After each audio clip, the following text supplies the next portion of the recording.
Hello, everyone, and welcome back to Unsupervised and Unqualified. My name is Chrissy, and I am Lila Valentine. we've got Lila. Uh-huh. Um, this is episode 10, and we are calling that "It Takes Someone Special to Be a Dad." Um, Last week we had said that this week was going to be episode 2 on our childhood pets. It completely just slipped our minds on the dates, and we did not realize that we were going to be having a Father's Day before the next episode. Definitely decided that we were going to do a Father's Day episode as we had done a Mother's Day episode. Yeah. And we just weren't even thinking. Just weren't thinking about the date. So we didn't realize, I thought it was the following week. I didn't realize it was this weekend. So this week we're focusing on our dads and fathers and father figures that are out there in the world. This episode is for you. So do you want to share a memory that you have of your dad? Well, this is going to be a difficult episode for me. Yes, I do have many memories with my dad.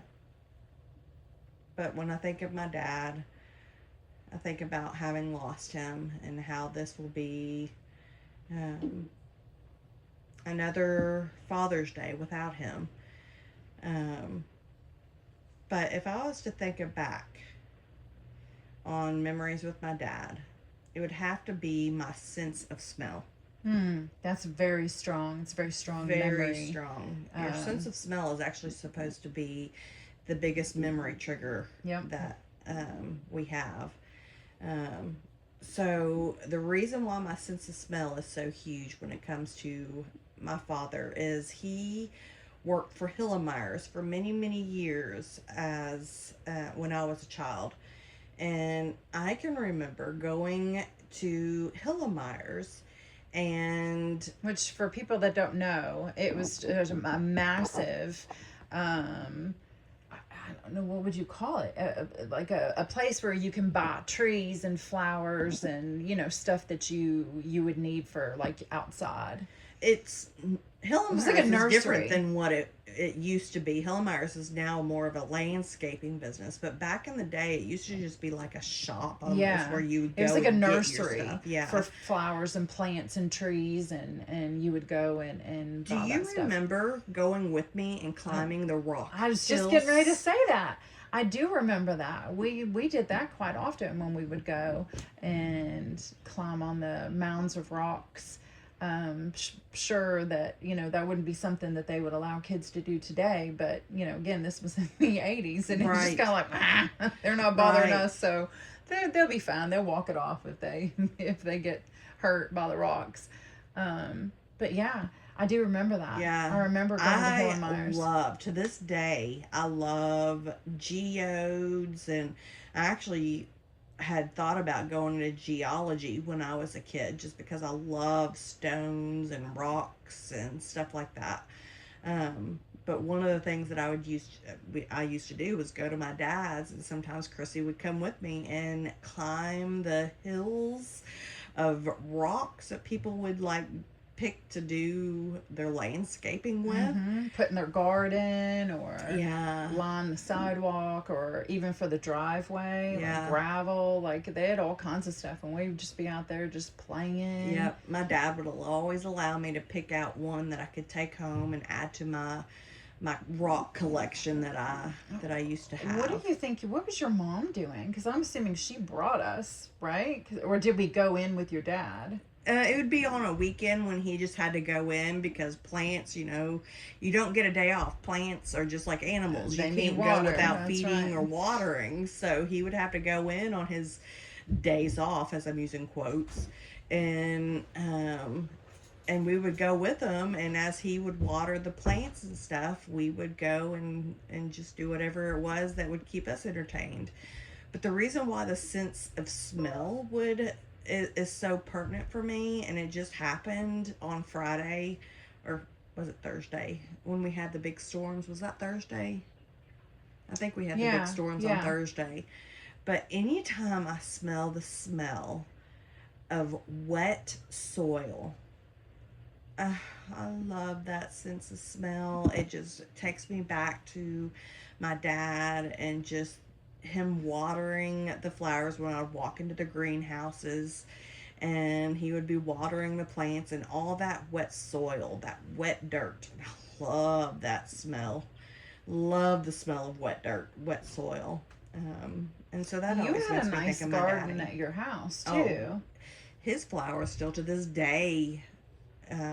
He worked so hard at his flower beds at my house, It always looks so pretty. and I lost my daddy about 3 years ago. It's not been 3 years yet, but coming up on 3 years, and his flowers still just bloom, like he's still working on them. Of course he is. Mm-hmm. Of course he is. Wherever he is definitely in a garden, Yes, yes, growing things, and he was always so good at nurturing those plants.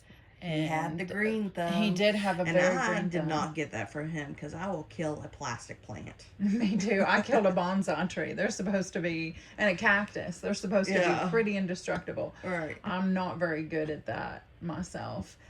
We had a garden in our backyard. I don't know if you remember that. Growing up, so Mom always had some really nice, pretty flowers and stuff out there. I remember seeing her out there putting those out there.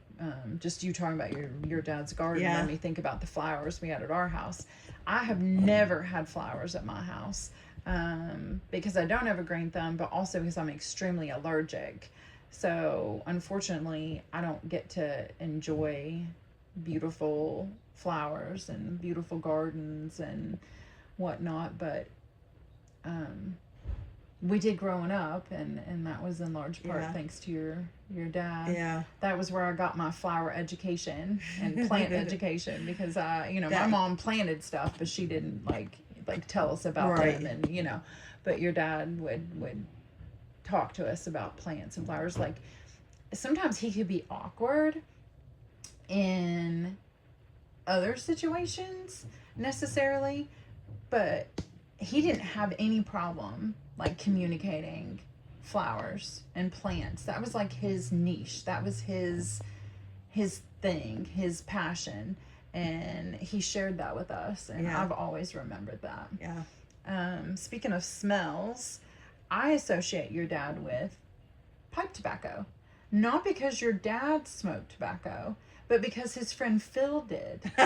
Yes, Isn't that weird? Uh-huh. That it's sort of like a roundabout association, because I love the way pipes smell. I absolutely love it. I do not like the way cigarettes smell, but I love the way a pipe smells. I don't really like cigars either, but pipe tobacco, I absolutely love it. I actually have a candle that is pipe tobacco, if you can believe that. I have one that's pipe.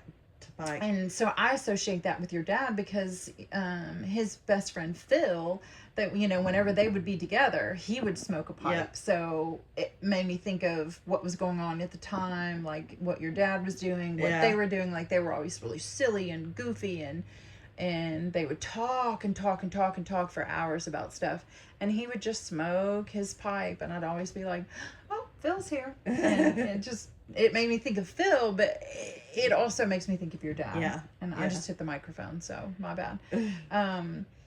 So I need to clarify something that we said in the that I said in the last episode about my cat Midnight. My dad sent me a message on Spotify, and he sent a group text to us about this. So he says that it is an absolutely true story, but I had the park wrong. I think I said Douglas Park, but it was Woodland Park downtown. And he said the reason he did that was because the cat, which I don't remember this. I don't remember her. Like, I knew she wasn't very cuddly and very nice, but I don't remember her going like absolutely insane. And like, he said that she was like jumping on people. She was biting, she was scratching, just completely just like out of control. So his answer to that was to let her go in the wild. I feel like, So he really did the Humane just- Society would have been a better option. Thanks, Dad. But that's what he said. He still swears it's true. So I don't know. I don't know. I just remember she was there and then she wasn't. And I could have sworn it was because my sister threw her over the hedge. But maybe she came back that time. Yeah. And then my dad was like, all right, well, she came You back. had your I opportunity got to to take leave her on your farther own. away. But the memories that I have with my dad, Oh, I have so many memories. so with many your dad. memories with my dad. He worked a lot, so he wasn't home very much. We were mostly with my mom. So many things that happened with my mom because my dad worked all the time or he traveled for his job.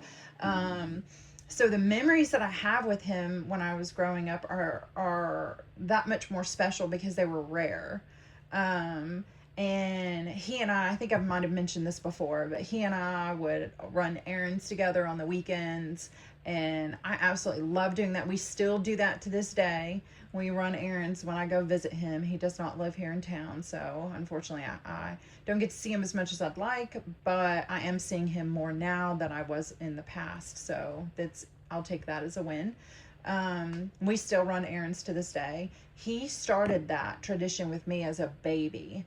And I know I've mentioned that before because I was such a good baby and I was so interested in people and inquisitive, and I just would just sit there and be happy just to watch everything that's going on. So we started running errands as a baby. So we've been doing that for 47 years. And I absolutely love it because we talk, and that really gives us a chance to communicate more than just like texting or a quick phone call. Like we get to chat about stuff while we're busy running errands. And then also his magic. I don't know if we've brought this up. I think no, maybe we were waiting for this waiting? episode to bring this up. He used to perform magic tricks for Lil and I. And so he would tell us that we had to go into the living room and we had to stand there. We had to cover our eyes or close our eyes, either one.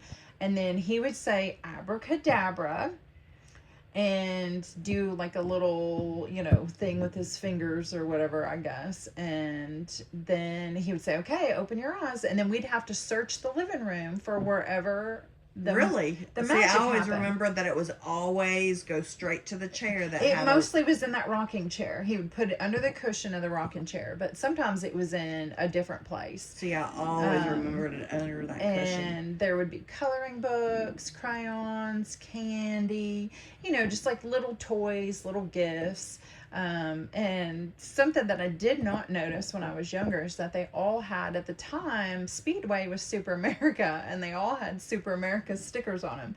So I think when I got older, I asked him about that one day, and he said that he was able to make them magically appear from Super America.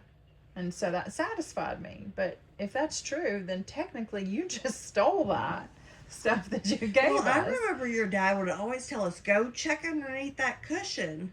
And we would go check and there would be nothing there. And then we would close our eyes. That's and right. He would be sitting in his recliner and would say abracadabra, alakazam. That's right. And he would do some little twinkly thing with his fingers. And then he would say, now open your eyes and go check underneath the cushion. And we would go check under the cushion. And then all of a sudden there would be candy there. And I could remember thinking to myself, books, crayons. well, I don't know if it was ever that when it was just me. I think anytime I experienced it was always just candy. Maybe money even. Oh, yeah. Yeah. I think so. And we would look under the cushion after having looked already. And there would be nothing there. Nothing. I still, to this day, She still believes it to be true. as a 47-year-old, I think about that. And I'm like, he did not get up. He was reclining in his recliner and would say, abracadabra, alakazam. And we would open our eyes. And That there would be was something there. Something that we would just start jumping up and down, and we'd be like, how did yeah. you do that? And he'd be like, a magician It's never magic. tells. Yeah. And like, to us, that was so magical, and it still is. He did it for my kids a few times when they were younger. And so, it's, I have goosebumps right now just thinking about that. Like, that was always just something little that he could do that would just light up our day, our Yeah. lives. We would talk about it for weeks, Yep. and we would go and look at the chair, and we would talk amongst each other and try to figure out how he actually did what he did. And it just amazed us. Sorry. Um, absolutely. It amazed us so much that he did that. And like my mom, he also would make us breakfast when she would stay the night. He would make pancakes, and or sometimes bring donuts or something home for us as a little treat. And um, we did all those clogging trips that he was along for, and he was known and still known for being a jokester, a prankster. Very mischievous, my dad is. He's been that way since he was a little boy, and he scared his grandma when she was babysitting him. I'm not going to say what he did, but he has always been very mischievous and would get into some trouble.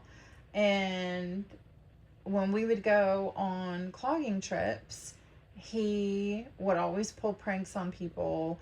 We had, lots of jokes, and it was always such a good time. It was so much fun. Everybody loved being around him because he was so fun.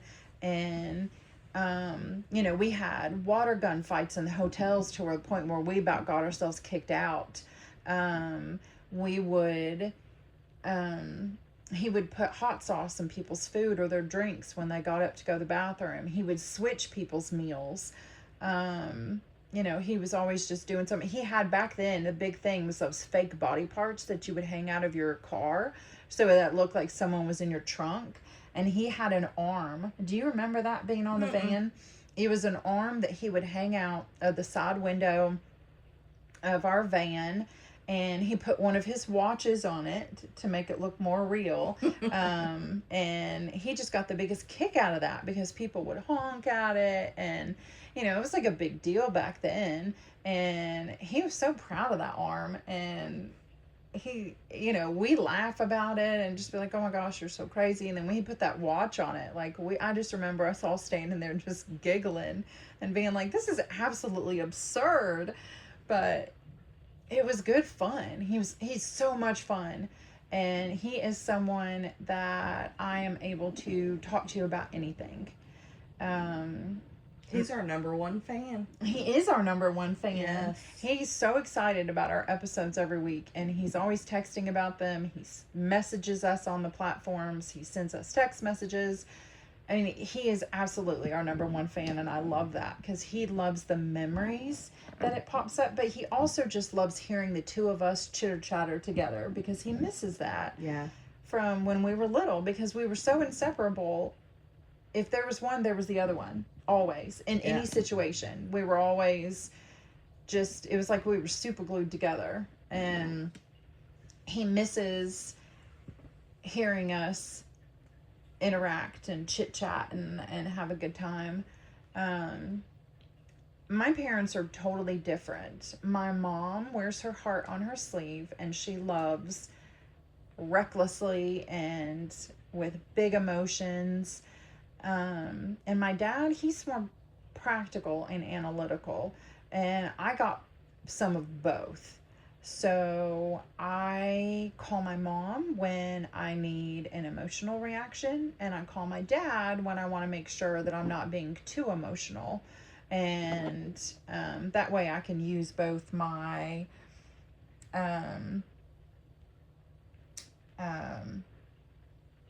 both parts of myself, my analytical brain and then also my big heart. So and there was something else that there was a couple other things that I was just thinking about. One being a school dance that we had in 5th grade. Both my parents came. It was one of those things where the parents would volunteer and they would bring drinks and snacks and whatever. And there was this kid And I'm obviously I'm not gonna say his name. I'm not even gonna try to come up with an alias because we're so bad about that. But there was this kid that had a little crush on me, and this was the class that we've talked about where there was only 5 girls and there was a bunch of guys, bunch of boys. One of them wanted to ask me to dance, so he went to my dad and asked my dad if he would show him how to dance so that he could ask me to dance. And my dad danced with him and showed him how to slow dance, which I absolutely love. I'm picturing it right now.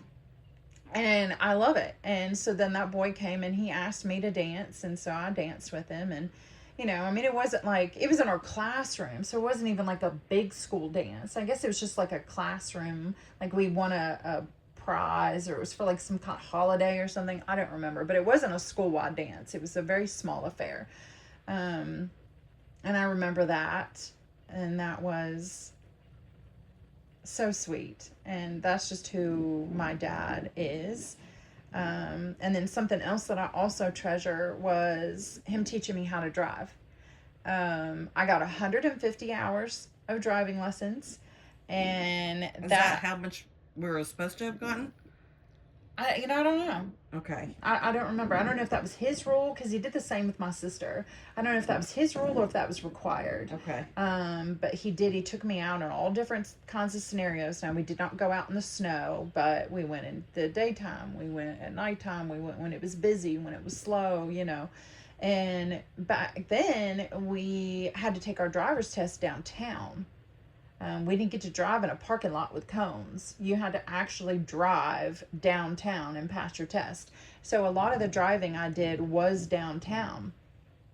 And I remember this one time he took me out driving, and we were in a red Lumina. I don't know if anybody remembers those, but my dad was showing me how to change lanes. And so I was changing lanes in traffic and stuff, and this cop car gets behind us.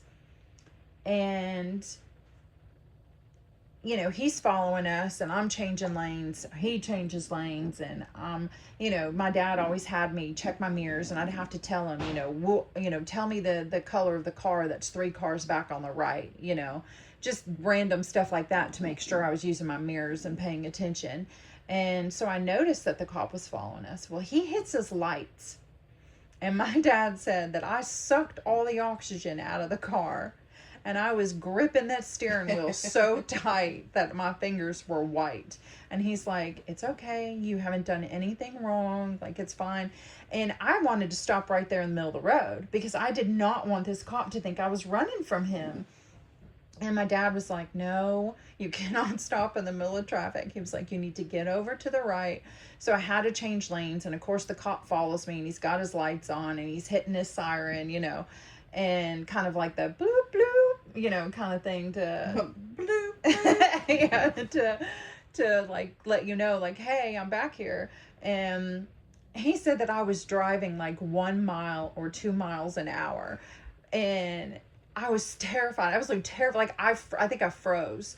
And my dad's telling me what to do, and we get over to the side, and then he's telling me to take a right onto this other street that's not so busy so we can pull in, to like a driveway or a lot or something.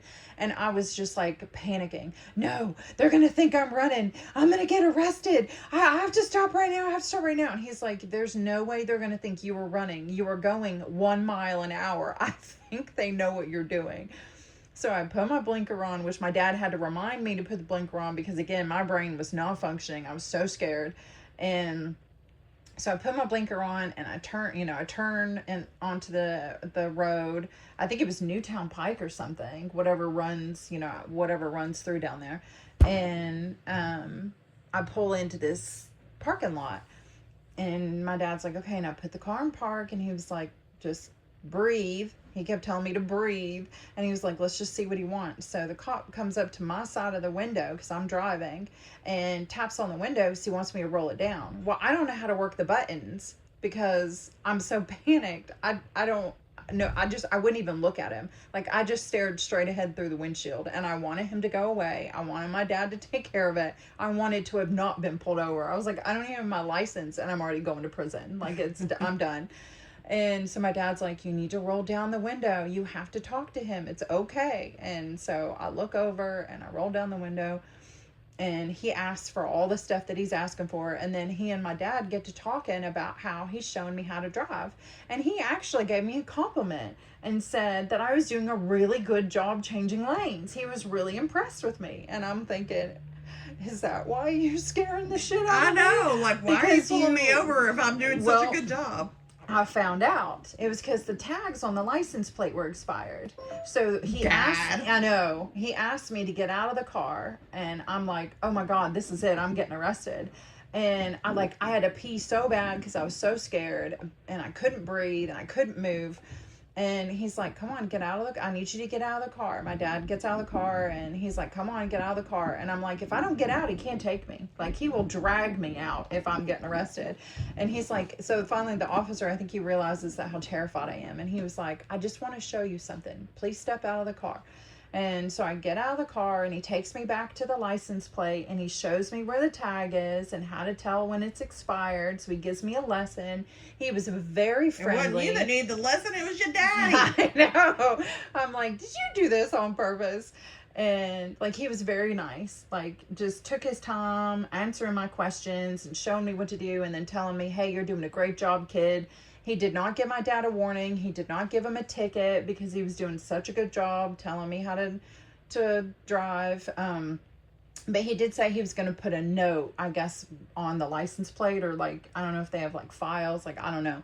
But that he had pulled us over and that we had a certain amount of time to get the tag replaced. And my dad promised that he would get it done. I think this was a weekend, that he would do it on Monday.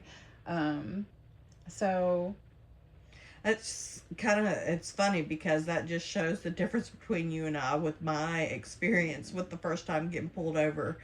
I had just gotten my driver's license, and I was going down Leestown Road, and at the time, I don't know if it's still this way, if you go in out of town, it was 45 miles an hour, and if you were going into town, it was 35 miles an hour.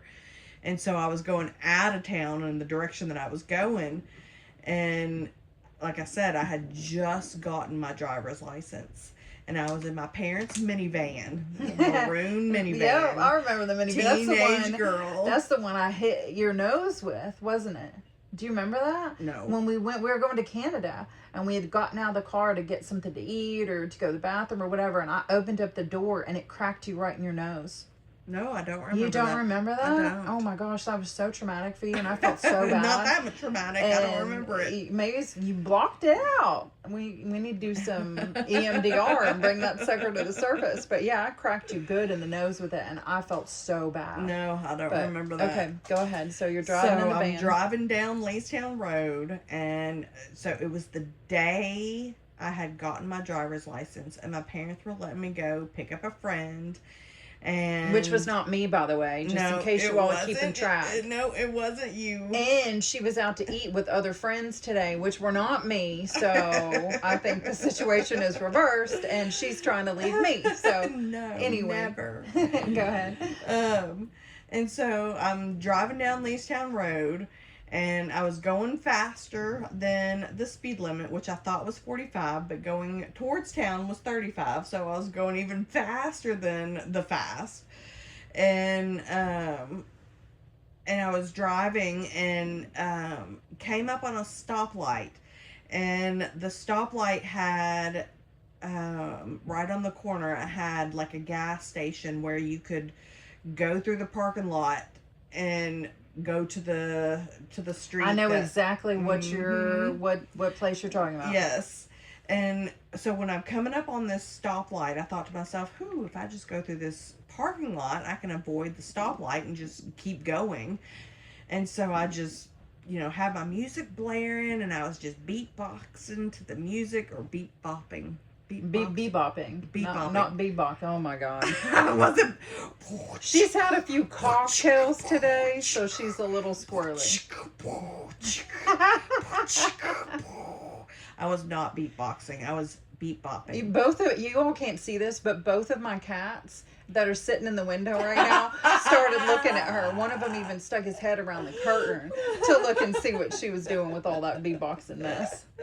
But I was beat bopping, or just down the road, going faster than the fast that I thought that was the speed limit, and happened to think, I don't want to stop at this stoplight. I'm going to go through the parking lot to go onto the road that I need to turn on so I don't have to stop for the stoplight.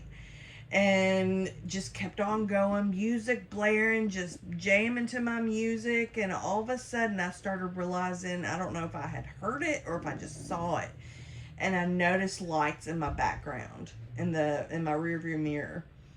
And I was like, what in the world? And there were 3 cops behind me.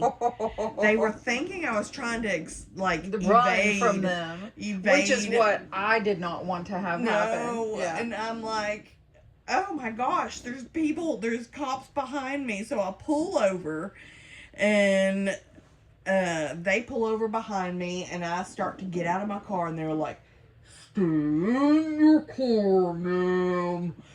Telling me to stay in the car, and I shut the door back, and I am freaking out thinking, what in the world? And they finally were just like, realized that I'm just some young kid driving their parents' minivan, just not hearing. I had the music so loud, I did not hear the sirens, I did not hear them behind me. I did not know. I was just in my own world, just like jamming away, and they thought I was trying to get away, and I thought, oh, my dad is going to kill me. I got my first speeding ticket was on the day that I got my driver's license. That should have told them something. I got my driver's license, I got my speeding ticket. Who taught you how to drive? My dad. Yeah. Yep. And I thought, so he's probably going like, well, to that's kill fantastic. me. But actually, he didn't even get mad. Neither of my parents. They just said, well, you're going to pay for the speeding ticket. Learn your lesson. And I think that's a better lesson than grounding me or anything else. Exactly. Than having to pay for that speeding ticket and take care of going down there to the court and getting the ticket taken care of. And I would have panicked so much if that had been me. I was panicking because I'm like just trying to get out of my car and be like, yes, hello. Hi. Did you need me? What are you doing? And they're like, stay in your car. I love your from microphone. their like megaphone. Or your megaphone, yeah. Stay in your She has car. a fist megaphone right now. It's pretty fantastic. But that just shows the difference between you and I, because you're just like going 1 mile an hour and like panicked, getting pulled not over wanting for them going to- too slow, and yeah. I'm like just free willy driving, like thinking I got 45 miles an hour, going faster than that, like probably going like 50, 55. So I was already going faster than the speed limit, that it actually wasn't even because it was 35 miles an hour. Well, I was going the regular speed limit when I was driving, but it's like once they flipped those lights on and I realized that he was behind me, that's when I started going 1 or 2 miles an hour because I didn't want them to think I was running. My dad was like, he could walk to the parking lot faster than you're gonna get there. It was like, you can put your foot on the gas, it's gonna be fine. And I'm like, no, he's gonna think I'm running, and then I'm gonna get like tased or something. Like I was absolutely petrified. And something else I was wanting to mention was my husband. He does not listen to our podcast. He gets enough of us in real life, so he does not listen. But I do want to mention my husband. He is a fantastic father to our 2 kids. He is their go-to guy for every problem, car related, house related, yard related, you name it, and they're calling their dad. And he's gotten really handy about fixing a lot of these things. So he's a really fantastic dad, and I'm so grateful that he is their father. And I forgot to ask my children to send in videos of voice memos of thoughts about their dad. So because we knew we were doing this, but like it's like the time crept up on us, and so we weren't as prepared. Yeah. And so I wanted, they would have said something really nice about their dad. They would have said something really nice about their papa, which is my dad. And then Alan, which is my mom's husband, he's a fantastic man. He is also extremely helpful. He will do anything for anyone. So we have a lot of really great males in our life, and your dad was definitely one of them. And I sure do miss my daddy. I know I do too. He was very, very funny, and very like, he could be very wacky sometimes when he wanted to be, just to try to my make us dad. laugh. Yeah, he didn't know how to be serious. It was either anger or didn't. silliness. Yeah, Like, there was no in between. yeah. So he was always very, very silly. Yeah.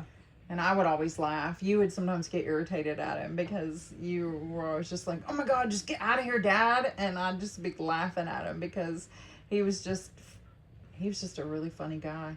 And my dad is too. My dad's really funny as well. And very, very mischievous. So if you're looking for someone to be in charge so that you don't get in trouble, my dad is not the one. He's the one who's going to get you into trouble, just like this little girl over here. Little girl. She gets I'm me a in trouble woman. too. Well, that's true, I guess. You guess. You'll always be my little girlfriend. So we've been very fortunate to have a lot of great males in our life, and we are definitely celebrating them today. I hope you guys are doing some great things with your dads, or uncles, or grandparents, male figures, dad figures, whatever it is. We hope that you all are being celebrated for the wonderful people that you are, and you are instrumental to children's lives, for sure. Yes, absolutely. I am who would I give am. anything I could to have my daddy back. I'll definitely miss him. He was a big space. Yeah. He was. He was a big character, even with as quiet as he was. He had a big presence about him. So. And when I had Ember, he really became such a softie, and just loved her. He was such a good. She never would call him Grandpa. It was, I don't know if it was just her ability to enunciate, but she called him Umpaw. So we just called him Umpaw, and that was his name, was Umpaw.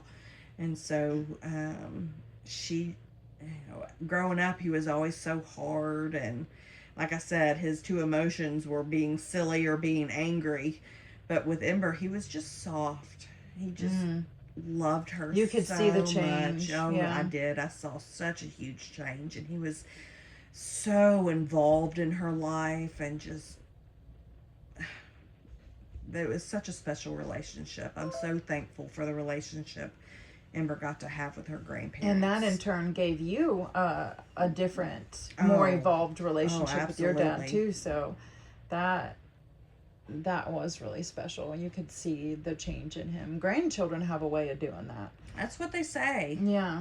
And I think it's because the responsibility is removed. Yeah. And it's almost like they get a second chance to do right by them, all the things they felt like they did wrong with us, with our kids, or with their own kids. So when their kids have kids, then it's sort of like a redo.